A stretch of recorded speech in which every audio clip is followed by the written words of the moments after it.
Hola, buenas tardes. Buenas tardes, Inge. Buenas tardes, Inge. Bien, bien. Bueno,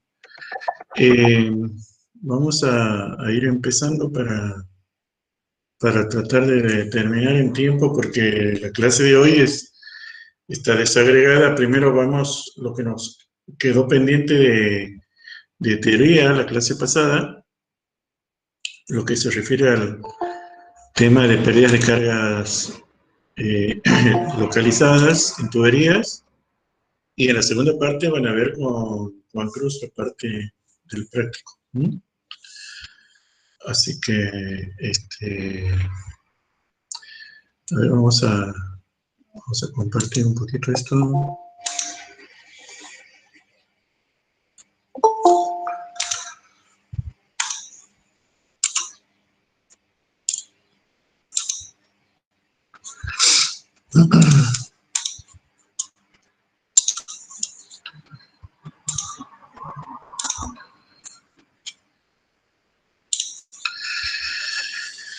El tema con el que terminamos la parte de flujo en tuberías es el de pérdidas de carga localizadas y unos temitas conexos a eso que lo vemos al final.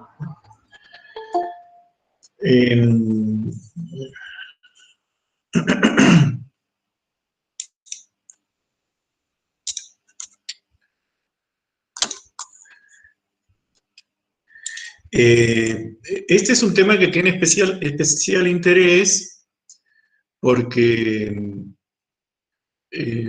consiste esencialmente en la aplicación a problemas del mundo real de los aspectos teóricos que hemos visto de flujo en tuberías y sobre todo el movimiento de líquidos reales en tubería, que a raíz de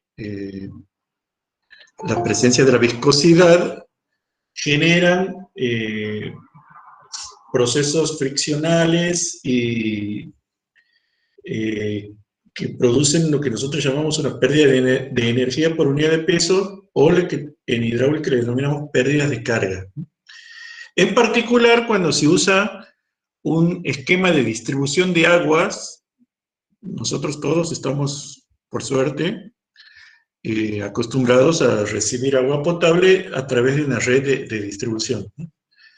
Generalmente esa red de distribución está conformada por una serie de tuberías que van en paralelo, en serie, se bifurcan, se confluyen, hay derivaciones. Bueno, hay una serie de esquemas desde la fuente. Aquí tenemos un esquemita. Desde la fuente, que puede ser un cuerpo de agua o una corriente de agua, ¿verdad? Generalmente se hace la extracción, está simbolizado aquí, el tratamiento a través de una planta potabilizadora, el almacenamiento y la distribución para llegar a los centros de consumo. Tanto en áreas urbanas, periurbanas como rurales, todo ese esquema de la distribución involucra el que el agua tenga que pasar por una serie de lo que se denominan singularidades. Esas singularidades son de naturaleza diversa, pueden ser accesorios, pueden ser elementos de control, pueden ser cambios de dirección, etc. Por ejemplo, válvulas, codos, curvas, expansiones, reducciones. Todas estas cuestiones hacen que el agua experimente procesos adicionales de pérdida de carga al proceso que de por sí ya lo experimenta cuando viaja en una tubería, en un tramo de tubería que es debida a la fricción. Y esta situación se presenta toda vez que tenemos que distribuir agua, ¿no? Por ejemplo, en un área semirural, periurbana, o en un área urbana, ¿verdad?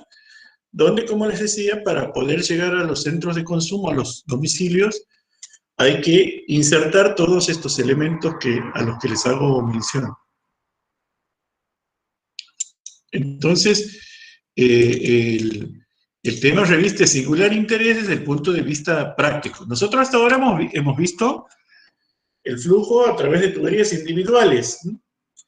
Pero cuando tenemos que analizar un sistema de provisión de agua para consumo humano, por ejemplo, o para abastecimiento para uso industrial o para fines diversos, generalmente hay que acoplar las tuberías en redes. A ese tema lo van a desarrollar en detalle en otra materia más adelante, una materia que se llama Ingeniería Sanitaria, pero para poder acometer los elementos que van a tener que usar en esa materia para la solución de problemas, bueno, hace falta que veamos aquí el concepto este de pérdidas de carga localizadas. Aquí tenemos otro sistema de abastecimiento que se utiliza mucho en la práctica cuando se tiene la posibilidad de una cierta dominancia topográfica en relación a los centros de consumo. La fuente, como les digo, pueden ser cuerpos de agua, pueden ser superficial, puede ser fuente subterránea. Aquí en Santiago del Estero, en la ciudad y en La Banda también, el sistema de abastecimiento fundamentalmente se nutre de una fuente subterránea, ¿verdad?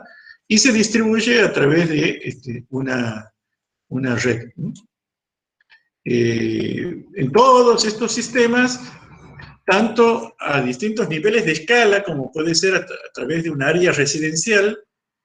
Imagínense ustedes, por ejemplo, una manzana o un área de consumo determinado, pero a nivel también intradomiciliario podemos ver lo intrincado que es desde que, digamos, este punto 1 sería la tubería de abastecimiento desde la red. Bueno, fíjense ustedes, bueno, ahí está indicada en azul el agua fría, en rojo el agua caliente. Hay todo un esquema de subredes hasta que finalmente llegan a los lugares que a nosotros nos interesan. Por caso, los baños, la cocina, el lavadero, todos los lugares donde tenemos dentro del domicilio. Mientras viaja por todos esos sitios, el agua va experimentando cambios de dirección y pasaje a través de accesorios que van produciendo pérdidas de carga. Inclusive también hay estos problemas en los sistemas complementarios, como pueden ser hidrantes para control de incendios que hay en la ciudad. También hay válvulas, codos, bifurcaciones, uniones, ¿verdad? Todo esto se puede simular en un laboratorio de hidráulica como este, a través de lo que se llama un modelo reducido, ¿verdad? Que ya hemos visto en las clases anteriores cómo pueden utilizarse las escalas para transferencia de los resultados que se hagan en un modelo respecto al prototipo. Sin embargo, en la concepción actual de análisis de estas cuestiones, se utilizan más los modelos numéricos o modelos computacionales, y para eso es necesario conocer las leyes que determinan las pérdidas de carga en todos esos accesorios. Bombas, válvulas, codos, curvas, expansiones, reducciones y todo lo que se nos pueda ocurrir. Entonces, superada esta introducción, la pérdida de carga localizada impone tener elementos para poder calcularla. Aquí les quiero hacer una aclaración porque en algunos textos ustedes van a encontrar que a esta componente de pérdida de carga, tenemos las pérdidas de carga por fricción que ya lo hemos estudiado. A estas componentes de pérdida de cargas locales, algunos textos, algunos autores le denominan pérdidas menores. Desde mi punto de vista, esto es una denominación impropia porque en muchas ocasiones estas pérdidas pueden ser tan o más importantes que las pérdidas por fricción. Sobre todo en zonas donde hay localizadas muchos accesorios, como puede ser en el interior de un domicilio, en el interior de una vivienda, ¿verdad? Las pérdidas por presencia de estos accesorios y estas singularidades pueden ser del mismo orden de magnitud que las pérdidas por fricción. Por eso, denominarle pérdidas menores me parece que no es propio. Entonces, en general, hay una fórmula que es común a todos los accesorios que vamos a considerar y vamos a ver por qué es común, porque se la puede demostrar. Y esa fórmula se expresa a través de una ecuación que en forma general se puede escribir de esta manera. Vamos a simbolizar con H sub L a la pérdida de carga local, H sub L. Eso va a ser igual a un coeficiente K sub L por la altura de carga cinética, por la altura de carga de velocidad, por V cuadrado sobre 2G. Donde este coeficiente K sub L se denomina coeficiente de pérdida de carga local. Y su valor numérico depende de la naturaleza del accesorio o singularidad que estemos considerando. Como enfoque alternativo, existe un método que se llama método de las longitudes equivalentes y que se expresa de la siguiente manera. La presencia de un accesorio que produce una pérdida de carga puntual, porque la pérdida de carga se produce en el tramito de tubería en el que está inserto ese accesorio, como por ejemplo puede ser una válvula como esta. Bueno, se puede suponer que la presencia de ese accesorio resultaría equivalente a adicionarle artificialmente a la tubería una longitud extra, de modo tal que la pérdida por fricción en esa longitud extra, ficticia, sería igual a la pérdida de carga localizada. En ese caso lo que hacemos es igualar la pérdida de carga localizada con una hipotética pérdida de carga por fricción, donde el factor de fricción sería el mismo de la tubería antes y después de la singularidad, y LE sería la longitud equivalente. Entonces, a partir de ahí se puede despejar L sub E, estas dos se simplifican, ¿verdad? Y me queda que L sub E es K sub L sobre F multiplicado por el diámetro, la longitud equivalente que habría que sumarle al sistema para tener en cuenta la presencia de esa singularidad. Se puede usar de igual manera el método de calcular puntualmente con esta ecuación o de calcular por longitud equivalente. El método de longitud equivalente es un poco antiguo, pero se basaba en el hecho de que se podía disponer de registros tabulados de longitudes equivalentes para distintos tipos de accesorios que eran provistos por los mismos fabricantes o vendedores de esos accesorios, que son accesorios hidráulicos que se compran en cualquier establecimiento industrial que se dedique a venderlos, ¿no? Por acá puede ser la casa del PVC o Easy o alguna ferretería industrial, ¿no? Pero bueno, estas dos expresiones son las fundamentales que vamos a utilizar a lo largo de este contenido. ¿Qué sentido físico tiene ese valor de K sub L? Bueno, si uno lo despeja al K sub L desde esta ecuación, encontramos que K sub L es igual a la pérdida de carga local sobre la altura de velocidad. Y si introducimos la definición de la pérdida de carga local en términos de la caída de presión, estamos aquí, fíjense ustedes, como delta P sería la caída de presión sobre rho V cuadrado sobre 2. Si ustedes observan, este coeficiente, K sub L, sería una especie de número de Euler, un número adimensional de Euler. K sub L es un coeficiente adimensional cuyo sentido físico es como un número de Euler. ¿Por qué? Porque está generando una caída de presión. Donde, obviamente, esa caída de presión es directamente proporcional a la presión dinámica a través de ese coeficiente K sub L. En términos prácticos se puede afirmar que K sub L termina en definitiva siendo una función de la geometría del accesorio que estemos considerando, digamos, de la geometría de la válvula en la zona, en este caso imaginemos una válvula como esta, una sección transversal, esta es una válvula tipo esclusa. Fíjense que en esta zona el agua, las líneas de corriente se ven obligadas a desarrollar este patrón completamente curvilíneo, con recurrentes cambios de dirección, con contracciones, expansiones y demás para poder atravesarla, para poder sortear ese accesorio. Bueno, depende de la geometría, ¿verdad? De la relación de cierre de la válvula, el tipo de válvula, la relación con el diámetro, o en una contracción, la relación de diámetros, o en una expansión, la relación entre el diámetro antes y después de la expansión, etc. Depende de uno o más parámetros indicativos de la geometría, y obviamente depende del número de Reynolds, porque la presencia de la viscosidad está contenida aquí dentro del número de Reynolds. Recuerden, el número de Reynolds es el producto de la velocidad media por el diámetro del conducto sobre la viscosidad cinemática. Habíamos dicho que la longitud equivalente, en definitiva, es directamente proporcional al diámetro, donde el coeficiente de proporcionalidad es el cociente entre el coeficiente de pérdida local y el factor de fricción, que a su vez depende de las características de la tubería, antes y después de la singularidad, por supuesto. Vamos a ver un ejemplito de cómo aparecen las pérdidas de carga en la práctica. Aquí tenemos un ejemplito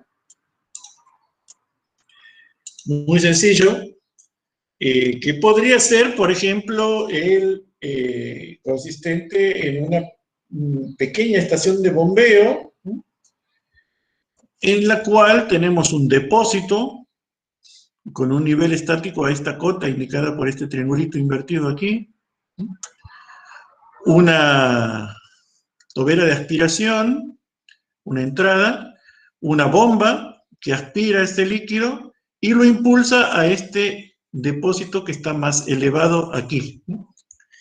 Entonces, fíjense ustedes, si consideramos una partícula de fluido en el depósito desde el cual se está tomando el agua, esto puede ser una cisterna, para elevar, por ejemplo, en un edificio, desde una cisterna de almacenamiento que puede estar en el subsuelo de ese edificio hasta el tanque que está en la terraza, ¿verdad? Y de ahí se distribuye a todas las unidades habitacionales de ese edificio, por ejemplo. Entonces, tenemos que una partícula que está aquí, primero atraviesa una entrada a la tubería de aspiración vertical, una curva a 90 grados, pasa por la bomba la anima de energía adicional y la impulsa a través de esta tubería hasta la salida. Pero fíjense que aquí hay una T, ¿verdad? Hay una bifurcación, hay una válvula donde se puede regular de manera tal que, por ejemplo, aquí puede haber un flotante o algún sensor que cuando el nivel alcance la cota deseada, emite una señal que haga abrir esta válvula para el remanente volver a entregarlo aquí a esta cisterna o a una cisterna adicional de reserva o cerrarla completamente, bueno. Pero lo importante aquí es ver que para viajar de aquí a aquí, en su derrotero la partícula tiene que atravesar una serie de singularidades. Cambios de dirección, codos, válvulas, bombas, bifurcaciones, etc. Contracciones, porque aquí hay una contracción, ¿verdad? Entonces, obviamente que vamos a ver enseguidita, para poder definir qué potencia le tenemos que entregar a través de una fuente de energía adicional para convertirla en energía hidráulica, que puede ser una energía eléctrica, qué potencia le tenemos que entregar a la bomba para que la bomba anime al fluido de esa potencia y pueda hacerlo llegar hasta aquí. Obviamente, esa potencia va a depender de la diferencia de altura entre los dos depósitos, pero también va a depender de las pérdidas tanto por fricción como por singularidades que haya en todo el recorrido desde el depósito inicial hasta el depósito final. Entonces ahí es donde entra en consideración esta ecuación que nos permite calcular las pérdidas de carga localizadas. Entonces vamos a empezar a desarrollar una a una las distintas relaciones para calcular las pérdidas de carga localizadas en distintos casos. Algunos de esos tienen solución semi-empírica, más o menos analítica, utilizando las ecuaciones fundamentales del movimiento. como la ecuación de continuidad, la ecuación de conservación de cantidad de movimiento, la ecuación de conservación de la energía. Mientras que otras se establecen a partir de un análisis puramente empírico o experimental. Identificar las variables de las que depende y, a través de experimentos de laboratorio, poder definir los valores de los coeficientes de pérdida de carga. Vamos a ver un caso, el primer caso que vamos a ver es el de una expansión brusca. Vamos a considerar una tubería, que sería esta tubería amarilla. En celeste está el líquido. El flujo es de izquierda a derecha. Se desea conducir un caudal Q de izquierda a derecha. Y como pueden observar, hay un primer tramo de tubería de un diámetro dado, por caso llamémosle D1, y en una sección fija, en una sección tal como esta, se produce una expansión brusca y la tubería pasa de tener un diámetro D1 a tener un diámetro D2. Entonces, obviamente como consecuencia de esta expansión brusca, se produce una divergencia en las líneas de corriente, como consecuencia de la expansión, y en la zona inmediatamente próxima al cambio brusco de sección hay una zona de recirculación. También algunos autores dicen zona de aguas muertas, en realidad no están muertas, sino son zonas donde el fluido está recirculando, que obviamente hace que se produzca aquí una pérdida de carga que le vamos a llamar HL sub X, de expansión. Entonces, vamos a suponer por simplicidad en una primera instancia que la tubería es horizontal, o sea, estos dos puntos antes y después de la expansión están a la misma cota, por lo tanto Z1 es igual a Z2 en el teorema de Bernoulli. Y aquí vamos a tener, antes de entrar a la expansión, que P sobre gamma va a ser la cota piezométrica y B cuadrado sobre 2G va a ser la cota cinética. Entonces aquí, en toda esta expansión, que es brusca, se produce bruscamente una caída de presión, con lo cual tenemos esta pérdida de carga.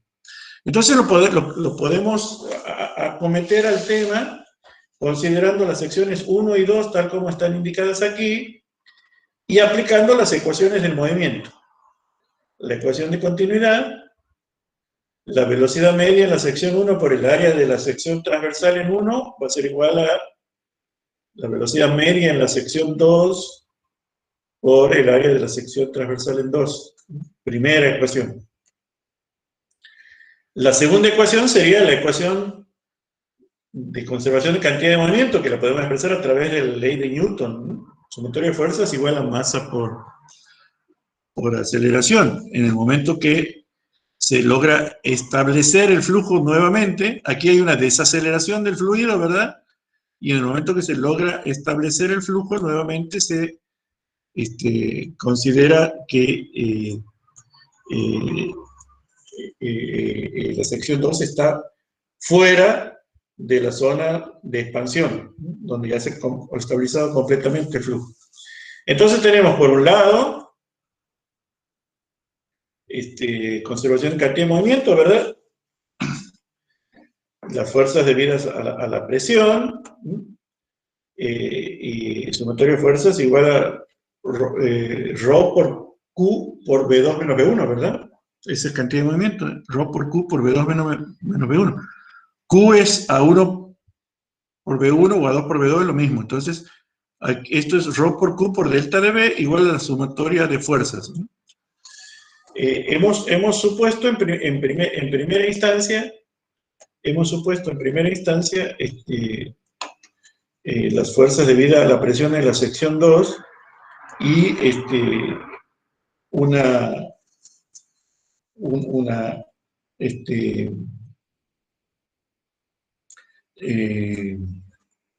aquí, fíjense, estamos aquí y aquí, ¿verdad? Una ganancia temporaria de presión aquí como consecuencia de una caída de la carga cinética para conservar la energía. Entonces, haciendo las cuentas, nos queda esta expresión. Y después aquí aplicamos la ecuación de Bernoulli, o sea, Conservación de la energía en 1 igual a conservación de la energía en 2, de donde despejamos HLX, que es lo que estaba indicado aquí, nos queda esta expresión. Reemplazando la caída de presión por esta expresión que nos queda aquí, finalmente nos queda que HLX es igual a 1 menos la relación entre las áreas elevado al cuadrado por B sub 1 al cuadrado sobre 2G, donde B sub 1 es la velocidad de llegada aquí. Esto que está aquí, en definitiva, le podemos llamar K sub L. 1 menos A sub 1 sobre A sub 2, todo elevado al cuadrado. Esta ecuación en hidráulica se llama ecuación de Borda-Carnot. Ecuación de Borda-Carnot. Por el hecho de que fueron estos autores franceses los que más o menos la pudieron expresar por primera vez, y es una ecuación fundamental para calcular las pérdidas por expansión, ya que se puede demostrar a partir de las ecuaciones fundamentales que el coeficiente depende únicamente de la relación de áreas, o si ustedes quieren, de la relación de diámetros, porque cada área se calcula como pi por d cuadrado sobre 4, siendo d de 1 aquí y de 2 aquí, ¿no? Entonces, este caso L en definitiva es una función de d1 sobre d2, o de A1 sobre A2, como quieran. Como contraparte, cuando lo que tenemos no es una expansión, sino una contracción, como en este caso, le vamos a llamar, en lugar de HX, HC a la pérdida debido a la contracción. Aquí tenemos las líneas de corriente, como hay una zona de recirculación aquí en estas esquinas, ¿verdad? Aquí hay una separación de la vena líquida, una zona de presiones negativas aquí, y se regulariza el flujo hacia abajo. Bueno, el coeficiente de pérdida de carga por contracción también es una función de la relación entre los diámetros, que se llama, en el caso anterior se llama esto relación de expansión, y en este caso se llama relación de contracción. Un caso particular de una contracción es cuando la sección de entrada es una sección infinitamente grande, una sección indefinida, como puede ser un depósito. Entonces, en ese caso, la pérdida por contracción sería la que se produce desde un depósito hacia una tubería. Esta es una instalación típica que se tiene, por ejemplo, cuando cargamos nuestro tanque domiciliario, ¿verdad? Y de ahí se distribuye hacia el calefón o el termotanque y a los accesorios de cocina, de baño y lavadero. La entrada desde el tanque a la tubería de distribución generalmente tiene un esquema como este, ¿verdad? Bueno, en ese caso, este coeficiente K sub LC también está tabulado teniendo en cuenta la pérdida por contracción en la entrada. Fíjense que dependiendo del tipo de entrada tenemos una serie de valores de los coeficientes. Estos valores han sido experimentalmente estudiados en un laboratorio de hidráulica y se ha tabulado de la siguiente manera. Si tenemos un tubo adicional ingresante al depósito, como en este caso, el K sub L vale 0,8. Es muy alto, ¿verdad? Prácticamente un 80% de la carga de velocidad se consume. ¿Por qué? Porque es muy incómoda y muy disfuncional la entrada de los filetes líquidos aquí. Fíjense que tiene que dar un giro de 180 grados antes de encauzarse hacia la tubería. Por lo tanto, conviene, en cierto modo, hacer una entrada a tope aquí. Es decir, rebajando este tubo adicional inserto en el depósito. Cuando se hace una entrada a tope, fíjense que el coeficiente decae prácticamente un 30%, ¿no? O sea, baja de 0,8 a 0,5, más de un 30%, 36%, más o menos, ¿no? Baja de 0,8 a 0,5. Y si le pudiéramos hacer una entrada con bordecitos redondeados, como este, baja a 0,2. De 0,5 baja a 0,2. Y si aún se redondearía un poquito más con un radio de curvatura del mismo orden de magnitud que el radio de la tubería, si este radio de curvatura resulta del mismo orden de magnitud que el radio de la curvatura, baja 5 veces respecto a este, baja de 0,2 a 0,04. Fíjense lo altísimamente variable que puede ser la caída del coeficiente de pérdida local como consecuencia de la entrada en una tubería. Un minutito, por favor.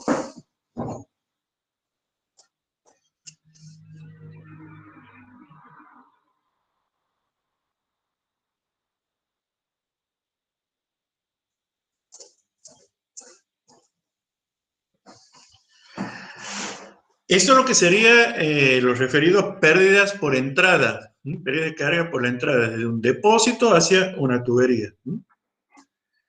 Este tema, como les decía, se ha estudiado en laboratorio para diversas condiciones y en función de esos estudios surgen los valores de el coeficiente caso L que les mencionaba ahí en los 4 casos que les mostraba recién. Obviamente en un laboratorio se ha estudiado en detalle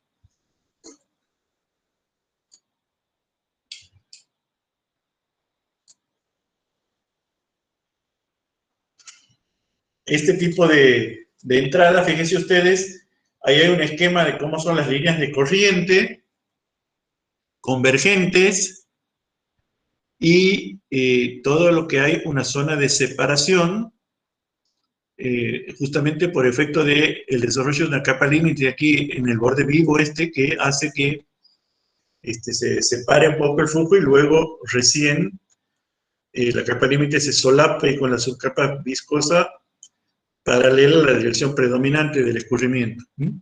Obviamente, esta contracción que se produce por la separación hace que la velocidad en esta sección 2 sea mayor que la velocidad en 3, o sea que hay como, primero, hay una aceleración en un punto 1, en el interior del depósito la velocidad es muy pequeñita, prácticamente nula, en el punto 2 adquiere un valor máximo y en el punto 3 se estabiliza.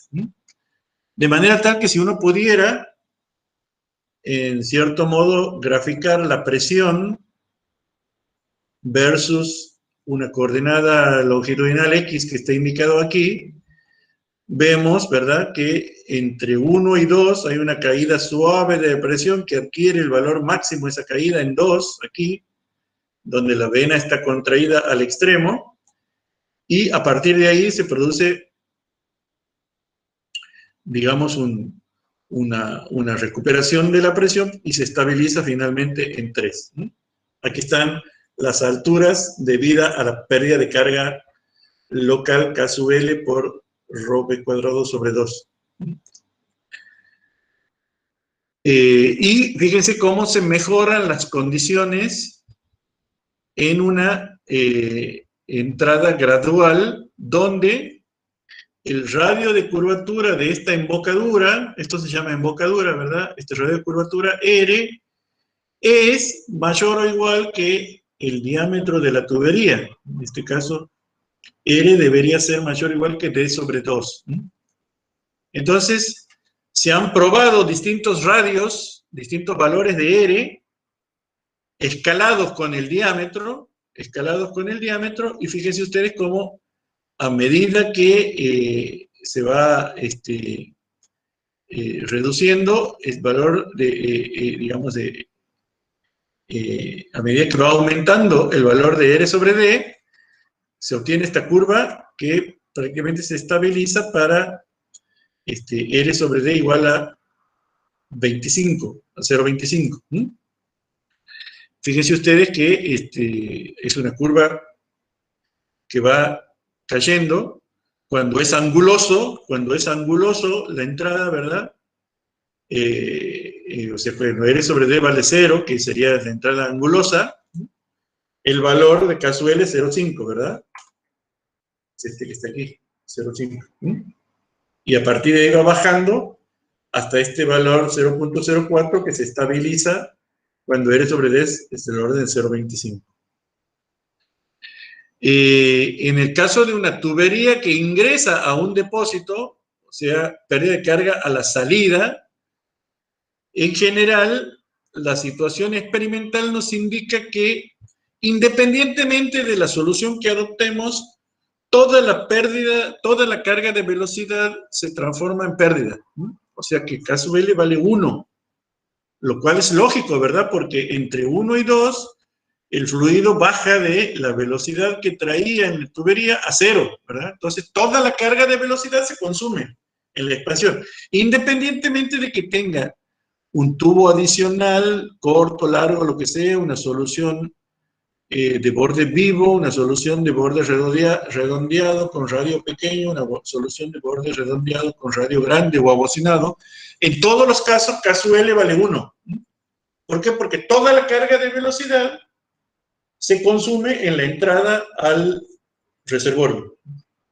Esto es importante diferenciar lo que sería en la entrada a un conducto desde un tubo con respecto a lo que sería la entrada a un tubo desde un conducto, donde el coeficiente de pérdida de carga progresivamente va disminuyendo en la medida que se hace un abocinamiento mejor de las condiciones de entrada. Fíjese que aquí tenemos una curva correspondiente a una contracción brusca donde se expresa el coeficiente de pérdidas en función de la relación de áreas, en función de A sub 1 sobre A sub 2, obviamente baja a 0 cuando A sub 2 es igual a A sub 1, o sea, los tubos son iguales, ¿no? Pero cuando se reduce en un 80%, en un 60%, en un 40% y en un 20%, hasta que finalmente no se reduce nada. Esta curva nos puede servir para que en función de A sub 2 sobre A sub 1 podamos calcular el coeficiente de pérdida que adquiere un valor máximo de 0,5 y puede llegar, digamos, a valores muy pequeños cuando la contracción sea cada vez más pequeña. Y lo mismo en las expansiones, ¿verdad? Esta es la curva de expansiones bruscas, basadas en la ecuación de Borda-Carnot.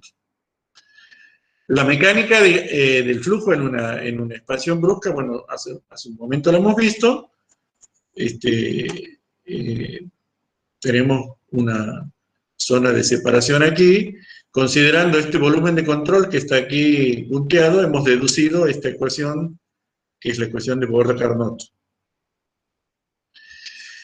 ¿Qué es lo que pasa cuando la expansión no es brusca, sino es abocinada y se utiliza un difusor? Un difusor es un elemento geométrico que tiene forma de cono truncado, ¿no? Un tronco de cono que tiene aquí un diámetro de 1 y aquí un diámetro de 2 y tiene un ángulo, el cono S, teta.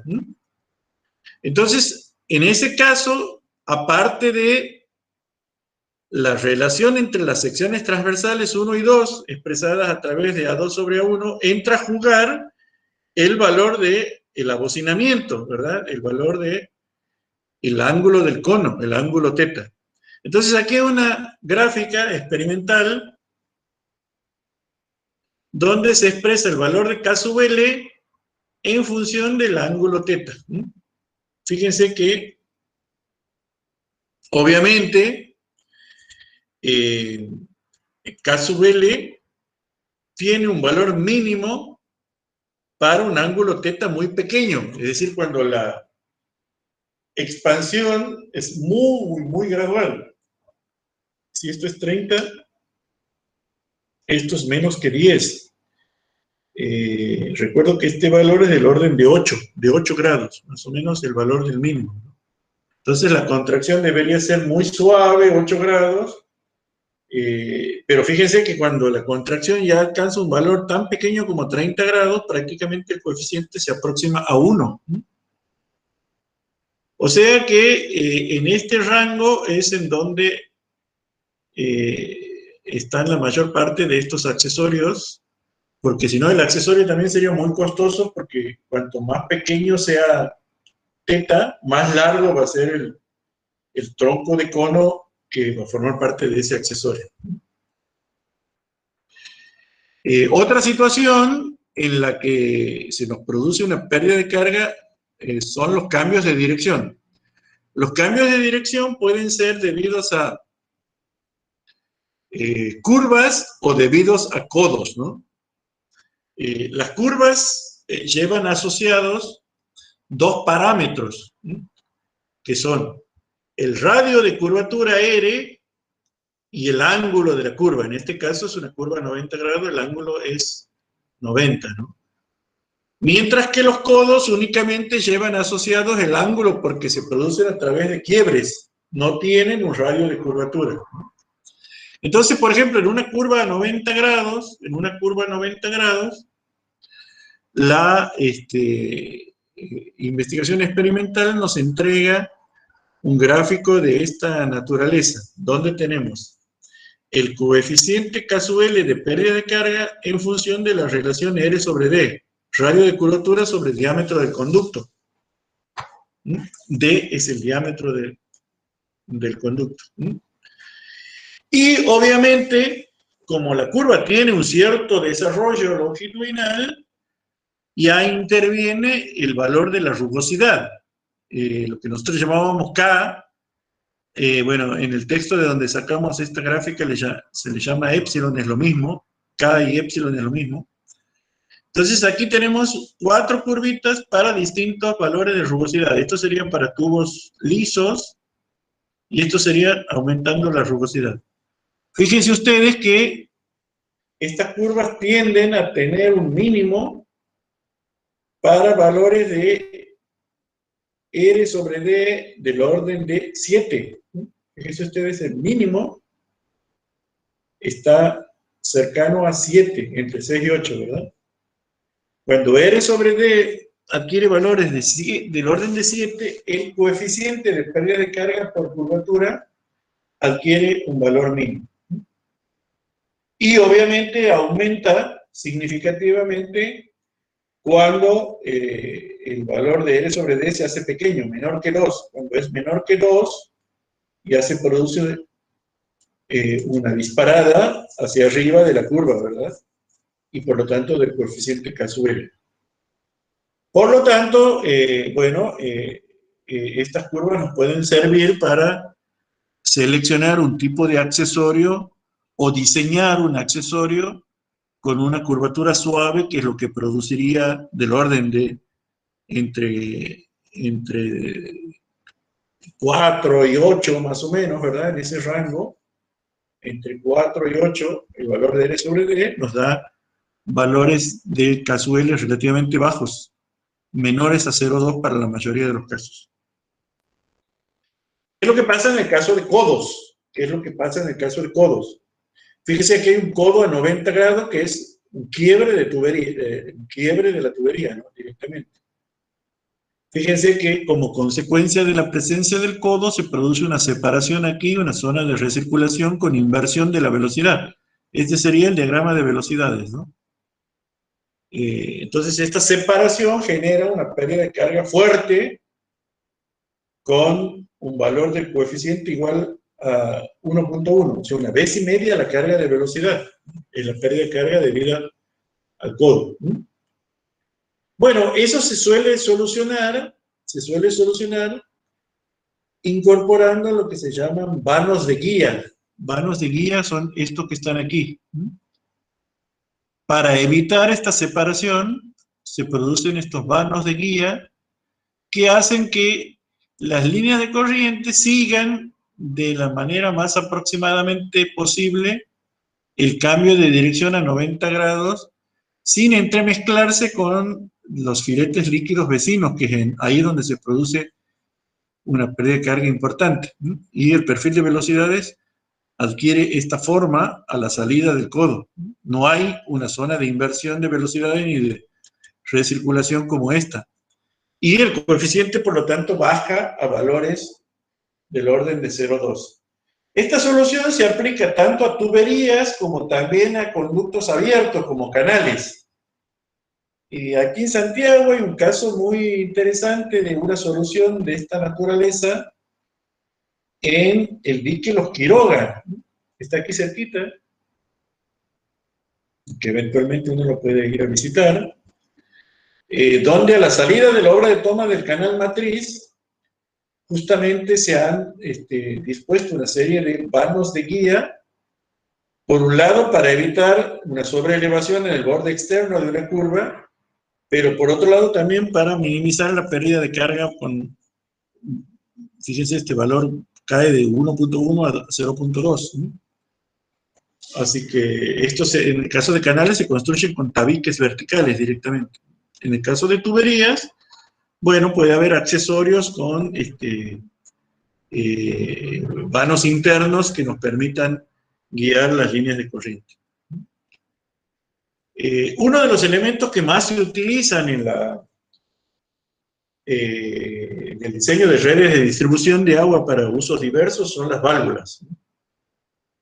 Las válvulas generalmente trabajan mediante una acción consistente en una disminución de la sección transversal para poder regular el caudal. En este caso tenemos una válvula que se llama válvula esclusa o válvula de compuerta, que está prácticamente cerrada con una apertura mínima, que sería esta que está aquí.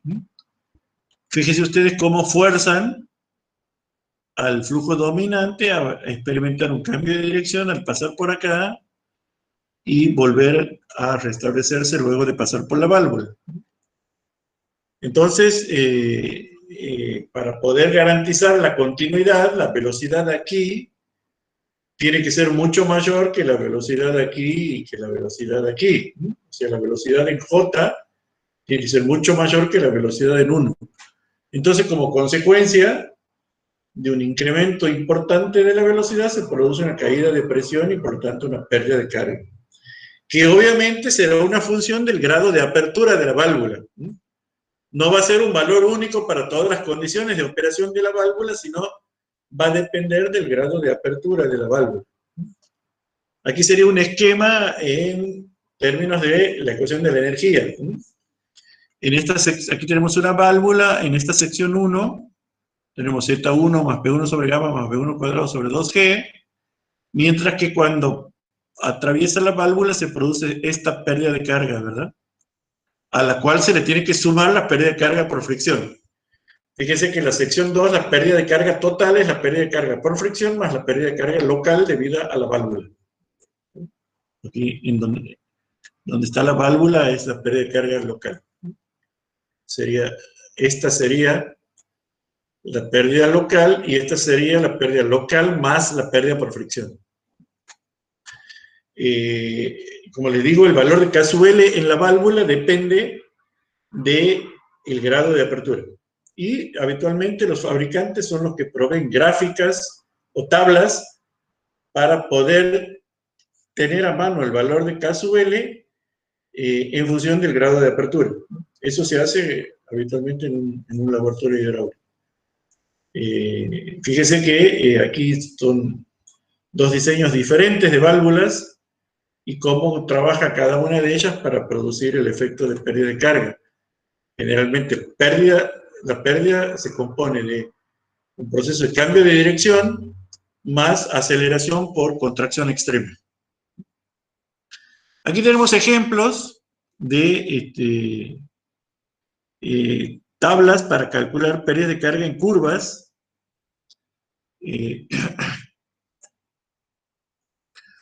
Donde tenemos en función del ángulo de apertura los valores de K sub L. Aquí tenemos para calcular pérdida de carga en T. Aquí tenemos pérdida de carga en unión y pérdida de carga en válvulas. Fíjense, para válvulas tipo esclusa, que son estas tipo gate,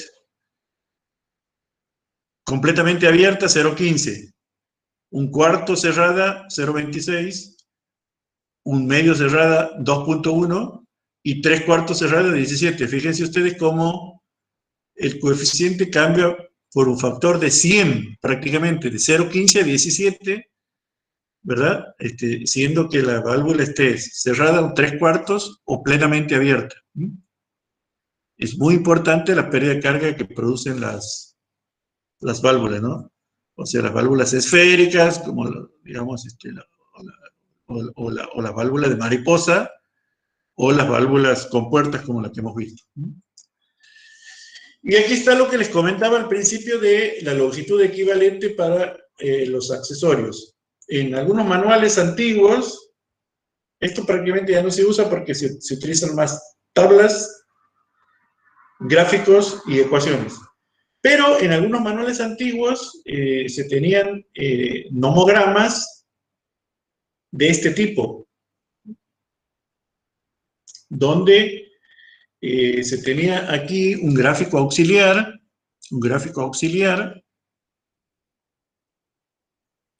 del tipo de accesorio. Fíjense todos los accesorios, aquí hay 18 tipos de accesorios: válvulas, uniones, codo, manguito, codo, bifurcaciones, salidas, contracciones, codos, etcétera. Bueno, hay 18 tipos de accesorios, donde aquí está la descripción de cada uno de ellos.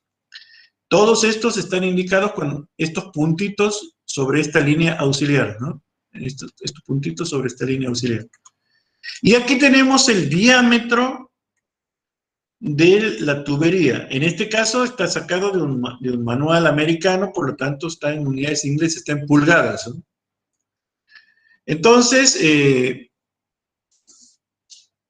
en función de entrar con la localización del accesorio y el valor del diámetro, en donde la curva intersecta a esta escala auxiliar, que es la escala que está aquí en el medio, tenemos la longitud equivalente en metros.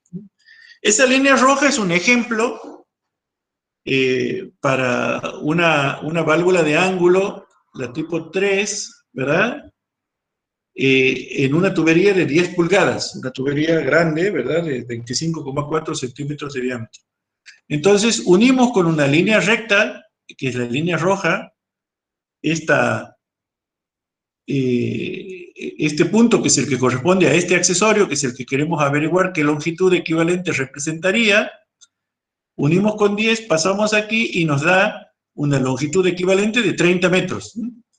O sea que esta válvula estaría produciendo una pérdida de carga equivalente a que si la tubería tuviera 30 metros más de longitud y desarrollaría fricción en esos 30 metros. Entonces, nomogramas como estos se pueden utilizar para calcular las longitudes equivalentes de distintos tipos de accesorios. Hay un libro que no está traducido al español, estaba originalmente en ruso y se tradujo al francés y al inglés, que es el libro de Idelchik, que se llama Memento de pérdidas de carga, y es un libro así de grande, debe tener como unas 500 páginas, donde trata únicamente de pérdidas de carga locales. Únicamente para que ustedes se den una idea, la cantidad de accesorios que hay a lo largo y ancho del mundo, en función de los distintos tipos de estándares industriales que se usan en diferentes países, la cantidad de accesorios que podemos tener y los distintos coeficientes de pérdida de carga que podemos tener. Bueno, ese libro trata de hacer un compendio lo más abarcativo posible, pero en general, dependiendo del ámbito de actuación en el que uno le toque trabajar, los fabricantes proveen elementos que nos ayudan a calcular las pérdidas de carga. Vamos a ver rápidamente un ejemplito de cálculo. Tenemos dos depósitos que lo comunicamos entre sí con una tubería que tiene unos 130 metros de longitud total y tiene dos diámetros. Los primeros 80 metros, la tubería tiene un diámetro de 20 centímetros y los segundos 50 metros tiene un diámetro de 40 centímetros y el diámetro se duplica al cabo de 80 metros. Y el material de las tuberías es el mismo, donde el coeficiente de rugosidad, la rugosidad absoluta es de 50 micrones. 0.05 milímetros KSV en ambas tuberías. Y la información que nos dice que el depósito 1 se encuentra 20 metros por encima del depósito 2 en cuanto al nivel de la superficie libre, ¿no? Y nos pide calcular el caudal que es capaz de pasar de aquí para acá bajo estas condiciones. Entonces aquí tenemos esquematizadas las líneas piezométricas, que sería la amarillita, y la línea de energía, que sería la roja. Donde obviamente la pérdida de carga local va a jugar un valor significativo. ¿Por qué? Porque aquí tenemos una pérdida en la entrada, ¿verdad? Aquí una expansión y aquí una pérdida a la salida. Entonces, planteamos la ecuación de Bernoulli en las dos secciones, ¿verdad? Para el depósito A y el depósito B, las dos secciones, y eso va a ser igual a las pérdidas de carga totales. O sea, fricción más las locales. Fíjense que la pérdida de carga total va a ser la pérdida de carga en la entrada más la pérdida de carga por fricción en el primer tramo de tubería, más la pérdida de carga por la expansión aquí, más la pérdida de carga por fricción aquí, más la pérdida de carga a la salida. 5 componentes de pérdida de carga, 2 de ellas por fricción y 3 localizadas. Bueno, calculamos con la ecuación de Borda-Carnot. Primero calculamos los coeficientes de pérdida de carga. En la entrada 0,5, en la salida 1, ya sabemos. 0,5 recuerdan, ¿verdad? Porque es, de acuerdo al esquema que tenemos, una entrada en ángulo, pero sin tubo adicional. ¿Verdad? Es esta, ¿verdad? 0,5, esta situación. Y para la salida vale 1, cualquiera sea la disposición que usemos. O sea, fíjense ustedes,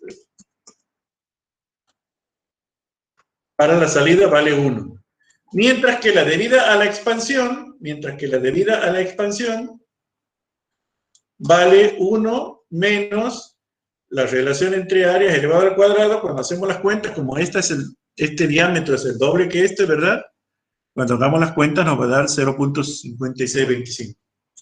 Y los factores de fricción, vamos a suponer que lo calculamos directamente con la ecuación de tubos rugosos, la ecuación de Nikuradse, F1 y F2 valen esto. Son diferentes porque los diámetros son diferentes, o sea, las rugosidades relativas son diferentes. Las rugosidades absolutas son iguales, pero las relativas son diferentes. Aquí están los valores de los respectivos coeficientes de fricción. Entonces, aplicamos la ecuación de Bernoulli, nos queda esta expresión, ¿verdad?, en términos de B1 y B2. Pero como H es conocido, fíjense, H era 20 metros, ¿se acuerdan? H era 20 metros. De ahí podemos sacar, el valor de B sub 1, que va a ser la raíz de 2GH sobre la suma de todos estos coeficientes. Nos da 7,5 metros sobre segundo. Y por continuidad, ¿verdad? B1 por área 1 va a ser el caudal, ¿verdad? B1, B2, B1 por área 1, B2 por área 2 es el caudal, y con eso resolvemos el problema. Este es un ejemplo muy sencillito. En la práctica van a ser algunos un poquito más complicados, pero todos los ejemplos se resuelven aplicando la combinación entre la ecuación de Bernoulli, la ecuación de continuidad y el cálculo de las pérdidas de carga localizadas en los accesorios. Bueno, ¿qué pasa cuando tenemos en el medio una bomba? En este caso, fíjense que nuestro ejemplo era muy sencillo porque el depósito 1 está por encima del depósito 2. Pero muchas veces nosotros podemos tener la necesidad de hacer viajar el fluido desde una zona baja hasta una zona alta. Por ejemplo, en un edificio podemos almacenar el agua que proviene de la red en una cisterna y de ahí bombearla y subirla al tanque elevado.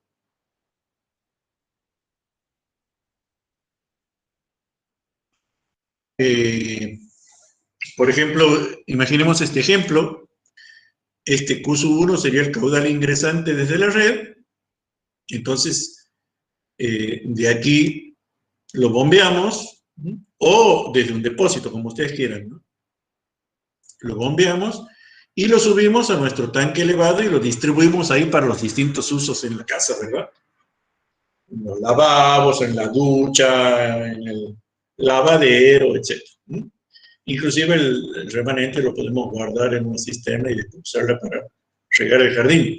No conviene regar el jardín tomando agua de la red, sino ya una vez que ya la hayamos reutilizado al agua de, digamos, si queremos hacer un uso sustentable, aparte del agua que ya hemos reutilizado.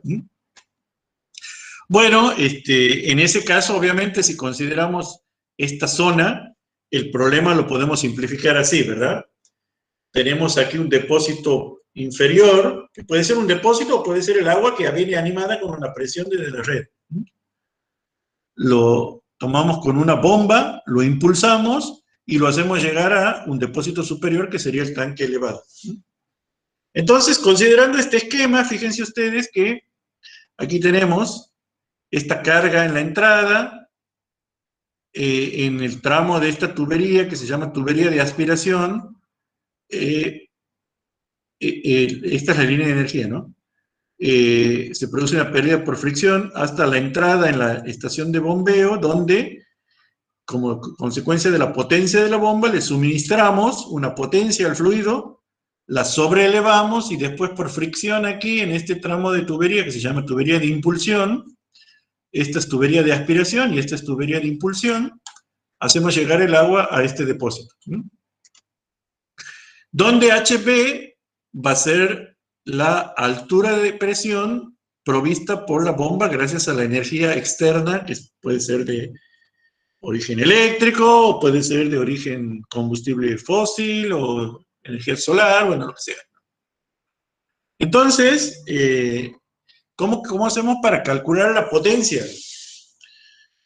Para eso lo que hacemos aquí, por ejemplo, tomamos un elementito de fluido tal como este, de masa delta M, área A, sería el área de la sección transversal del conducto, longitud delta L.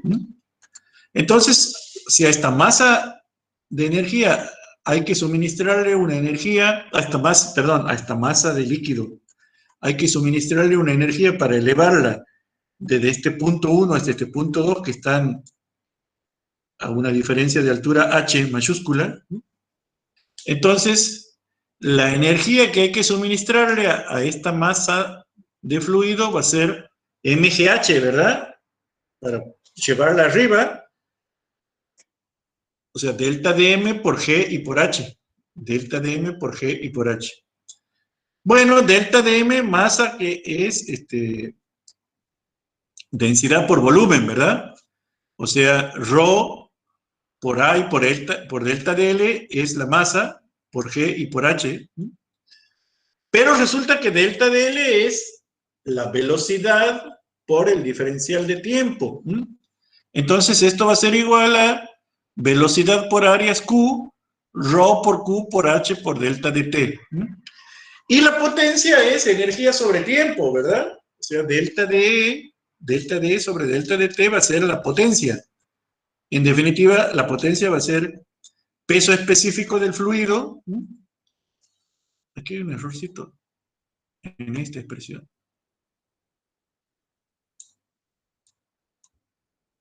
Esto debería ser peso específico.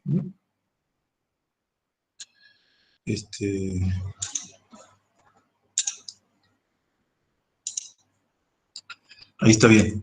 Porque ρ por G es gamma, ¿no? Ρ por G es gamma.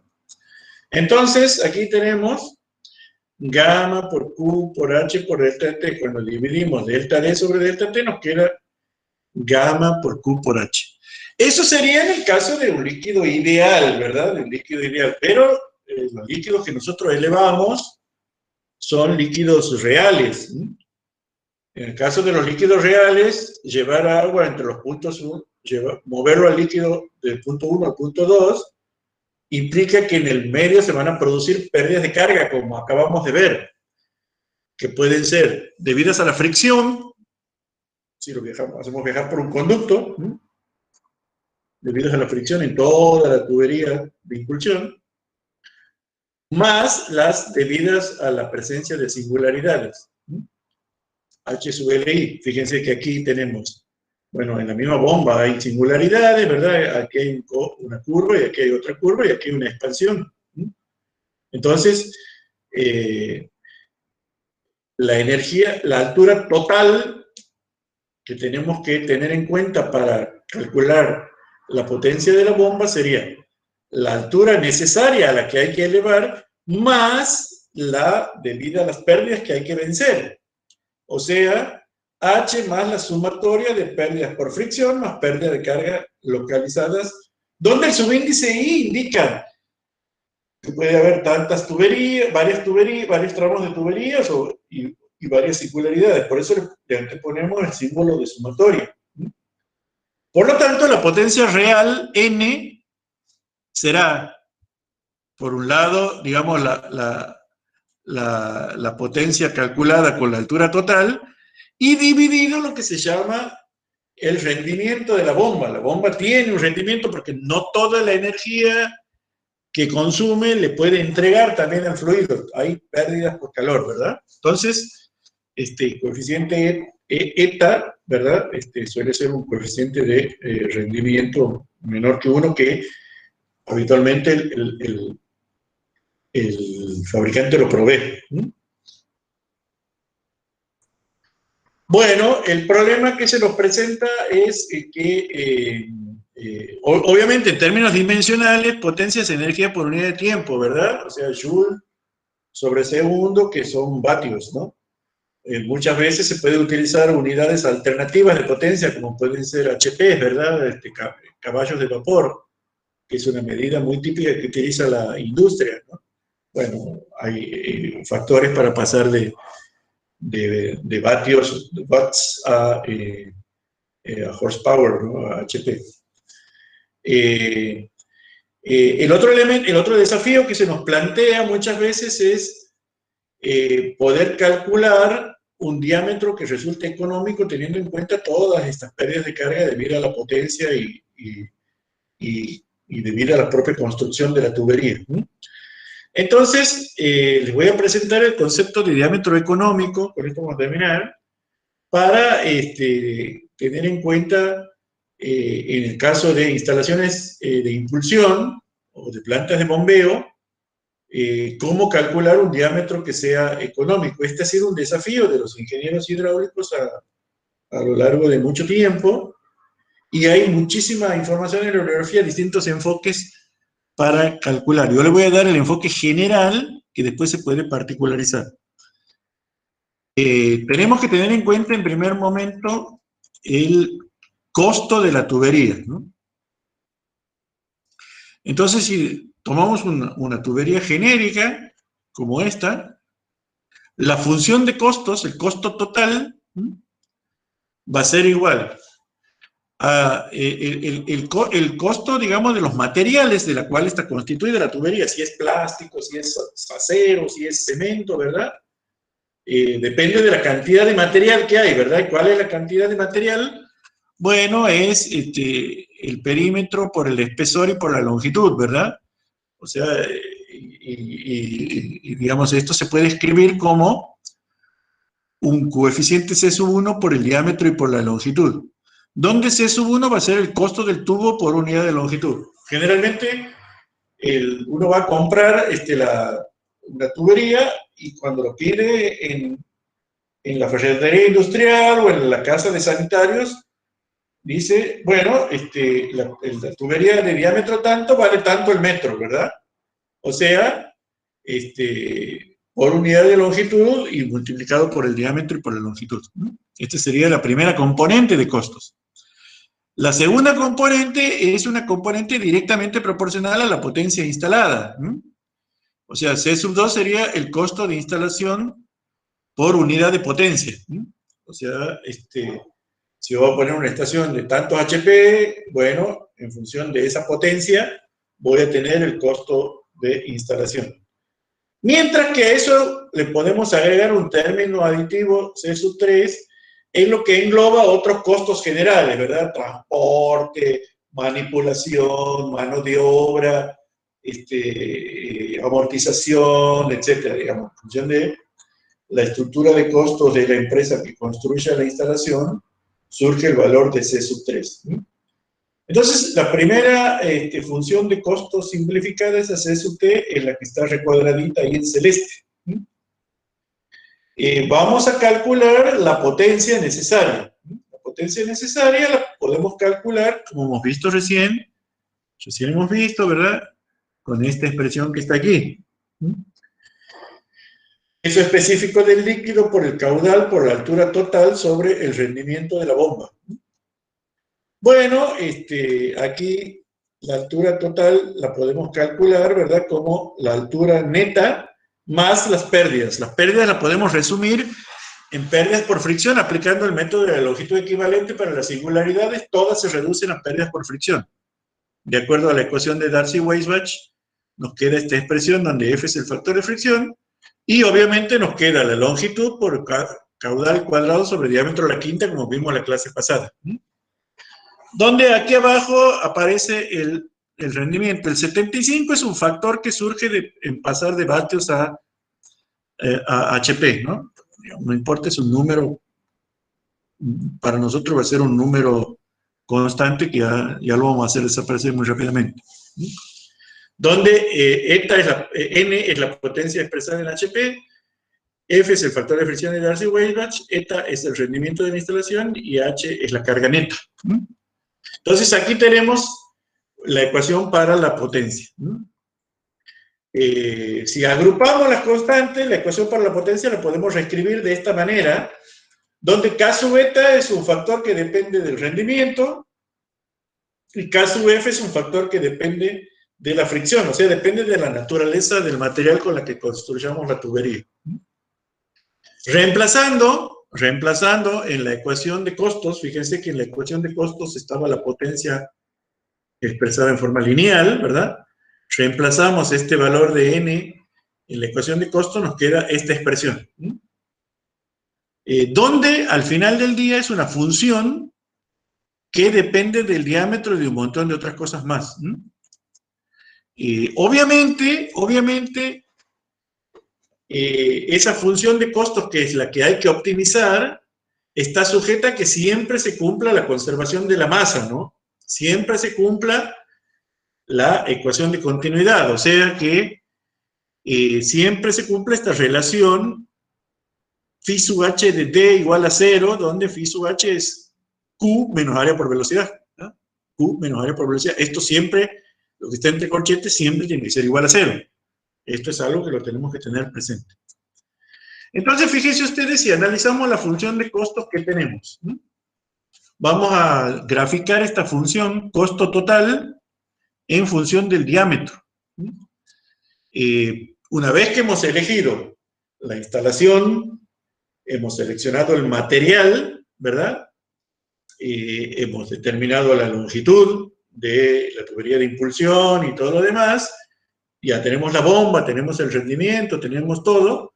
Bueno, si graficamos el costo en función del diámetro, vamos a tener aquí, primero, una componente que es creciente, ¿verdad?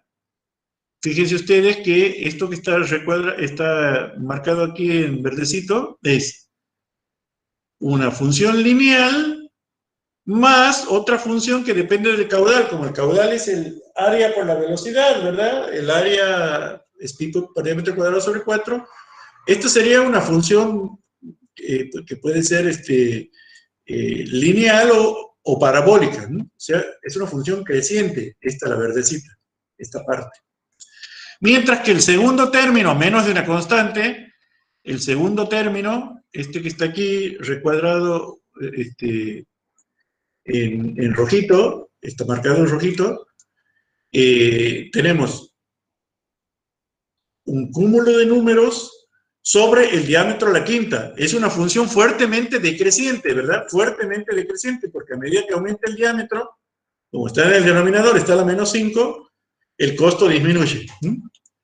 Vale decir que la suma de estos con la constante nos dará esta curvita que es la curvita azul, que como podemos ver claramente muestra un mínimo, que es el que deberemos averiguar.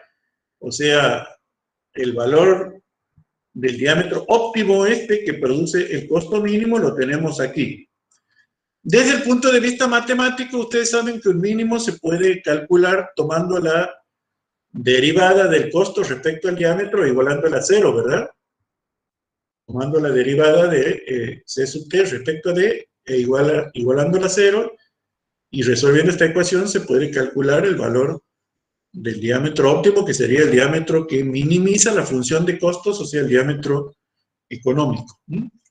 Haciendo esa cuentita, nos queda lambda 1 menos lambda 2 por q al cubo sobre diámetro a la sexta. Fíjense como el diámetro aquí está a la menos 5, ¿verdad? La derivada de algo elevado a la menos 5 es menos 5 por ese algo elevado a la menos 6, ¿verdad? Entonces nos queda en función de q cuadrado sobre el diámetro a la sexta. Mientras que aquí, está, como es lineal con el diámetro, nos queda, digamos, una constante que va a ser lambda 1. Entonces, lambda 1 y lambda 2 son coeficientes que contienen todas las otras cantidades involucradas, que son costos, longitudes, rendimientos, todo eso están encapsulados dentro de lambda 1 y lambda 2. Y a partir de ahí podemos despejar, como este está igualado a 0, podemos despejar el diámetro en función del caudal y nos va a quedar el caudal a las 3/6, o sea, a la 1/2, y alfa b va a ser lambda 2 sobre lambda 1 a la 1/6, es un coeficiente que se denomina factor de Bress. Donde esta fórmula se llama fórmula de Bress, en honor a este señor de origen francés, que fue el primero que la presentó, y se ha encontrado, ¿verdad?, que ese coeficiente alfa sub b que aparece ahí, cuando se expresa en unidades del sistema internacional, o sea, el caudal en metro cúbico por segundo y el diámetro en metro, adquiere un valor del orden de 1.5. Bueno, desde que se publicó inicialmente el trabajo de Bress, a mediados del siglo XIX, hay muchísimos análisis más refinados que, bueno, nos muestran fórmulas alternativas, ¿no? Algunas han encontrado que esto depende del caudal elevado a la 0.47, otras han encontrado que depende a la 0.55. Por ejemplo, si se utiliza la fórmula de Swavey y Jane, aproximada por una potencial, se encuentra 0.47. Bueno, para la pérdida de carga, en lugar de la de Weisbach en forma directa, ¿no? Hay muchísimas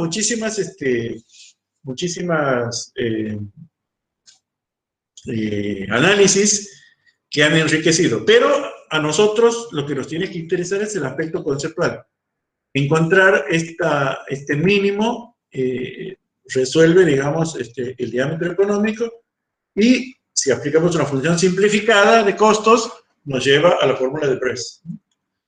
Así que ustedes en el práctico quizás vayan a hacer algún calculito rapidito utilizando esta ecuación para determinar el diámetro más económico en una instalación de impulsión. Esto sería, digamos, el soporte teórico para lo que van a ver en la parte práctica. No sé si tienen alguna duda, algún comentario, algo que sea necesario aclarar. Como siempre, les voy a pasar la presentación y el material. Digamos, la bibliografía esencial para la clase es el libro de Hidráulica General de Sotelo Ávila y algunos articulitos históricos donde está la fórmula de Bress. Y como les decía, para la parte de pérdidas de carga localizadas, en el libro de Sotelo Ávila hay mucho material, pero también está el manual de Idelchik, donde hay muchísimo más material. ¿Estamos?